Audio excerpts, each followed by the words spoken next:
It's Mr. Johns. Welcome back to Red Dead Redemption.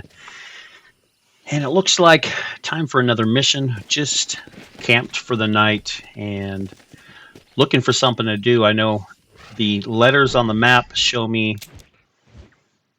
where the main storyline people are or can be triggered. So I've got Marshall Johnson there with the M in Armadillo and Bonnie McFarlane on her ranch. So Marshall's closer. We're just looking for a main mission, main storyline mission. So we'll hop on our horse. I haven't named the horse yet, so any thoughts for a horse name? I'd appreciate it. I kind of tend to be loyal with my horses. I like to keep one the whole time, but I know part of the game is collecting horses, upgrading horses, things like that, but I'm just loyal, so I like to keep the horse I was given at the beginning. This is a horse that Bonnie gave us, and I believe when I looked into it, it was a pretty fast horse. So I don't know. At some point, I'll probably compare horses and see what some of the better horses are out there and start looking. So here we'll just walk up to Sheriff's office and we'll trigger the story by touching that yellow X there at the door. So first we will hitch that horse, the nameless horse. Trigger the storyline here. Now this is spare the rod, spoil the bandit. So I believe that's a biblical saying, spare the rod, spoil the child, but in this case it's spare the rod, spoil the bandit. So he walks into the sheriff's office and the sheriff asks, hey, are you free to help us out? Are you interested in helping us out? And he actually says, not particularly. But then he hears the story, so it looks like some bandits up in the hills are slaughtering innocent people and being extra violent with the women. And when he asks, will you ride with us? That's all he needs to hear. He's got a good heart. He really is trying for redemption, at least under my guidance here. We're hoping to get some redemption, to be a good guy. I want that honor to go up. I'll do the best I can. It's a cowboy game, and no matter how hard you try, it's. I know the first time I played it, I was worse than I am now at the game, and I was shooting everybody, and so my honor was terrible. So here in the storyline, we see the vultures circling around this fire that has been put out, and we see dead horses and yeah. What's funny here is I get off my horse and it tells me to get back on. So then I ride like 10 more feet and right here, and then he gets off by himself. So I had to trigger the story there just a little bit, which is kind of funny. So we are so busy killing people they went and dropped their gun. Looking, here's a gun I found from one of the bandits. So pick that up, and they're going to go off searching. Looks like the men were killed. Let's go. Maybe the women captured. So we're going to go off and do our best to find these bad guys. So let me go back to a comment I made. I am terrible at this game. One of my favorite games, maybe my all-time favorite game, and I've played thousands in my years. This might be my top or close to it. But I'm not a first-person shooter or even a third-person shooter game player. I just don't like them. But this storyline just captured me so much. But you'll see in some of the battles, I'm just terrible. I can't remember which buttons do what. Sometimes I jump right over a wall right in the line of fire and push the wrong buttons at the wrong time. It's a joke, really, but I just love the game. So I'm more of a race car game driver, player. That's more my style, and other types of simulation type of games. But so here we find another slaughter, but the fire is still burning. So the theory here is that they're getting close. Here they're asking him, hey, weren't you in a gang of outlaws too, Marston? And he said, yeah, but we didn't do terrible things like that. And the Marshall says any form of outlaw is terrible. And Marston, of course, comes back with, well, what about if it's government ordered violence? Then is it okay? So here, That ain't right. No one would board up a barn like this. the barn is boarded up to keep people out, and so Marston's gonna pop these off real quick with a couple shots. And inside we see a dead body swinging. I kind of had fun with this because I had to add the blur. I try to be kid friendly here, I really do. So I know it's a terrible cowboy game with lots of violence, but I wanted to keep it clean as possible. So there is one survivor here. Everybody else is wiped out. Really bloody scene.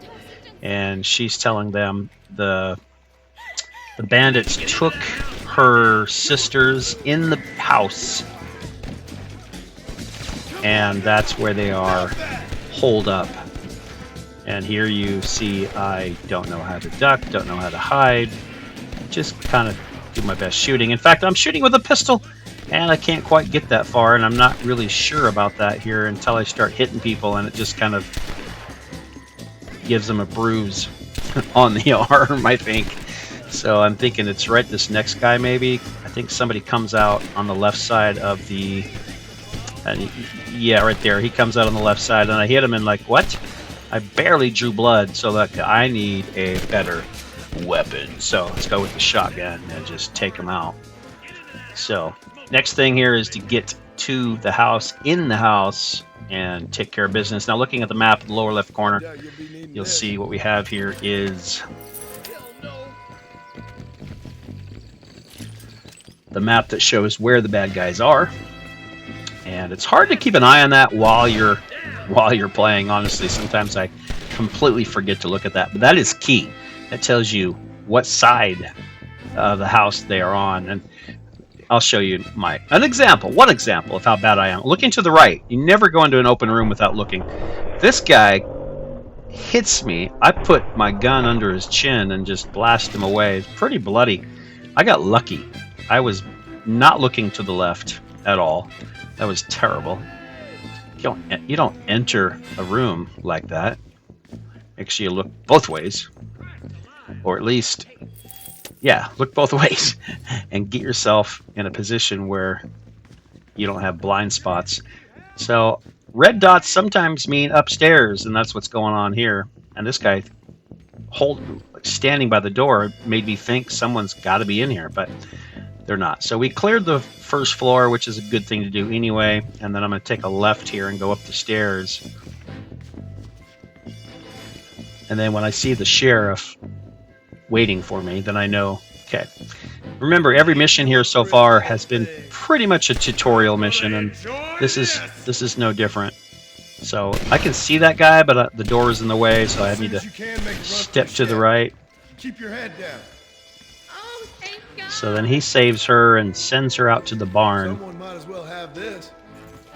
And you know, I'll always take the chance to loot a dead body, even in the middle of a battle. So again, he's telling me which door to go in. I just need to miss her, hit him. And I'm gonna go ahead and loot him and tell her to get out to the barn. Oh, I guess I don't loot him. Guess my pockets are full and nothing's in here. So just checking though. You want to clear the upstairs as well. And then shortest way downstairs is jumping over the railing. We're gonna run out to the barn and make sure that these women are okay. Check on them anyway.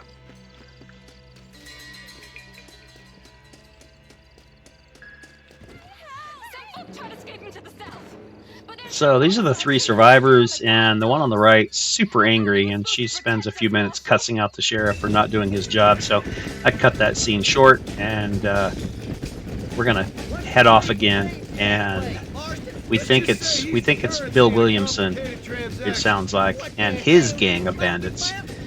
And she told us they had headed this direction, so that's where we're headed. Is that somebody on the cliff? And up on the cliff, we see Mr. Bill Williamson and his main henchman. But I sure as will now. Get yourself down here, Bill. know you ain't man enough to stop me. You know I don't want to kill you, but I will. You always did have a high opinion of yourself, John. Dutch always said you were an arrogant son of... So here he mentions Dutch, and Dutch is the gang leader. It's not Bill Williamson. It's actually Dutch Vanderlinde, which comes into the story later on. So the rest of this mission is pretty... And here I am jumping. I'm trying to figure out what buttons to push. And again, a really embarrassing... Not that button. Not that button. I don't know what the buttons are. I played this for years. But never really got it. So I'm here. I'm standing straight up. I'm the best target to hit. So I really should be better at ducking, using cover, and blasting. See, I'm right there. I'm a target and got nailed in the shoulder. So just not good, but having a great time the whole way. So, but this is, if you look at it from a tutorial mission, instead of us going into a house, now we are defending, basically defending a house. So we've got a spot where we can duck behind a half wall as they rush us. So it gives us a chance to kind of learn this style of battle. And they're sending waves. This is the standard waves of enemies that come in.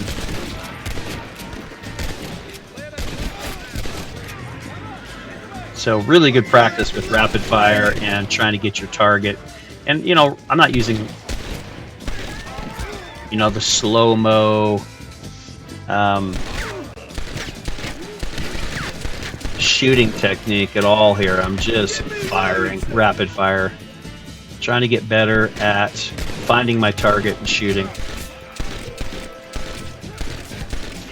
So you can still see out there's 4 red dots, and that's what you need to keep an eye on, like how many enemies there are still alive.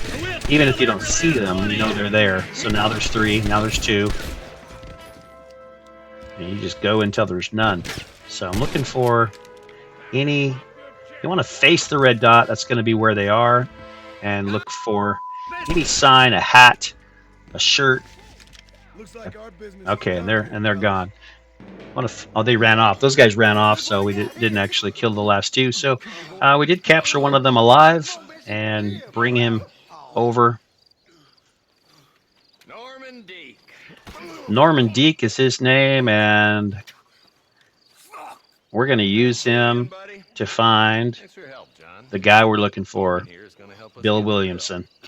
He'll tell us where they're holed up and hopefully lead us to him. So thanks for joining me for this episode. Catch you next time. For now, though, Mr. Johns is out.